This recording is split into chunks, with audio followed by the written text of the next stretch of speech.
നമസ്തേ. കോൺഗ്രസ് നേതൃത്വം നൽകുന്ന ഇന്ത്യ എന്ന BJP വിരുദ്ധ രാഷ്ട്രീയ സഖ്യം പൊളിക്കാൻ മുന്നിൽ നിൽക്കുന്നത് മോദിയോ അമിത്ഷയോ സംഘപരിവാറോ അല്ല, മറിച്ച് BJPയുടെ കോൺഗ്രസിലെ ചാരൻ എന്ന് വിശേഷിപ്പിക്കുന്ന രാഹുൽ ഗാന്ധിയാണ്. അധികാരത്തിന്റെ അപകർഷണം കിട്ടാൻ വേണ്ടി പതിറ്റാണ്ടുകളായി നിലനിന്നിരുന്ന കോൺഗ്രസ് DMK സഖ്യം രാഹുൽ ഗാന്ധി പൊളിച്ചു. DMK സ്റ്റാലിൻ എന്ന DMK നേതാവിനെ രാഹുൽ ഗാന്ധി പിന്നിൽ നിന്ന് കുത്തി. DMKയുടെ പിന്തുണ കൊണ്ട് മാത്രമാണ് തമിഴ്നാട്ടിൽ കോൺഗ്രസിന് ഇത്തവണ 5 MLA-മാരെ കിട്ടിയത്. ജയിച്ചു കഴിഞ്ഞപ്പോൾ കോൺഗ്രസ് DMK വിട്ട് വിജയ്ക്ക് പിന്തുണ പ്രഖ്യാപിച്ചിരുന്നു. DMK സഖ്യത്തിന്റെ പിന്തുണയില്ലാതെ ഒരു പഞ്ചായത്ത് പോലും കോൺഗ്രസിന് തമിഴ്നാട്ടിൽ ജയിക്കാൻ കഴിയില്ല. അതാണ് ആ പാർട്ടിയുടെ ശക്തി. ഇത് തന്നെയാണ് തമിഴ്നാട്ടിലെ കമ്മ്യൂണിസ്റ്റ് പാർട്ടികളുടെയും അവസ്ഥ. സ്റ്റാലിന്റെ കാരുണ്യം കൊണ്ട് കിട്ടുന്ന സീറ്റുകളുടെ ബലത്തിൽ നിയമസഭയിലും പാർലമെന്റിലും പോയി ഞെളിഞ്ഞിരിക്കും. രാഹുൽ ഗാന്ധിയെ ആദ്യമായി പ്രധാനമന്ത്രി സ്ഥാനത്തേക്ക് പിന്തുണച്ചത് സ്റ്റാലിനായിരുന്നു. ഇന്ത്യ മുന്നണിയെ നയിക്കാൻ രാഹുൽ ഗാന്ധി വേണമെന്ന വാദത്തിൽ ഉറച്ചു നിന്നതും സ്റ്റാലിനായിരുന്നു. എന്നിട്ട് സ്റ്റാലിനും DMKയ്ക്കും തമിഴ്നാട് നിയമസഭാ തെരഞ്ഞെടുപ്പിൽ തിരിച്ചടി കിട്ടിയപ്പോൾ കൂടെ നിൽക്കേണ്ടതിന് പകരം രാഹുൽ ഗാന്ധി പിന്നിൽ നിന്ന് കുത്തി.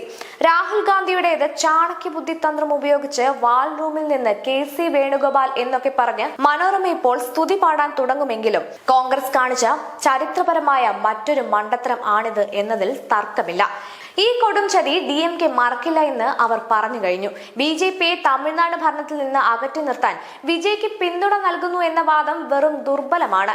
കാരണം BJPക്ക് തമിഴ്നാട്ടിൽ ആകെ ഒരു MLA മാത്രമാണുള്ളത്. നിലവിൽ വിജയ്ക്ക് 107 സീറ്റാണുള്ളത്. വിജയ്ക്ക് 2 സീറ്റിൽ വിജയിച്ചു, 1-ൽ ഒഴിയണം.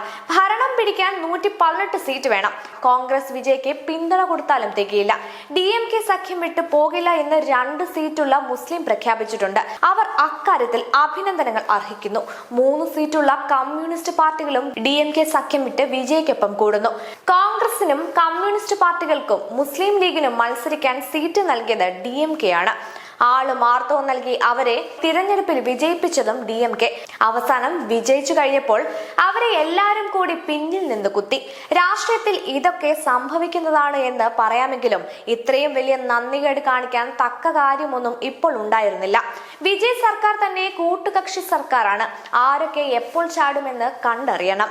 തമിഴ്നാട്ടിൽ ദ്രാവിഡ കക്ഷികൾ വൈര്യം മറന്ന് ഒന്നിച്ചു നിന്നാൽ പോലും അത്ഭുതപ്പെടാനില്ല. പക്ഷേ DMK പ്രവർത്തകരുടെ ചോരയും നീരും ഒഴുക്കി തെരഞ്ഞെടുപ്പിൽ വിജയം നേടിയ ശേഷം അവരെ പിന്നിൽ നിന്ന് കുത്തിയ നന്ദികേട് കാണിച്ച രാഹുൽ ഗാന്ധിയോടും കോൺഗ്രസിനോടും ദ്രാവിഡ ജനത പൊറുക്കില്ല.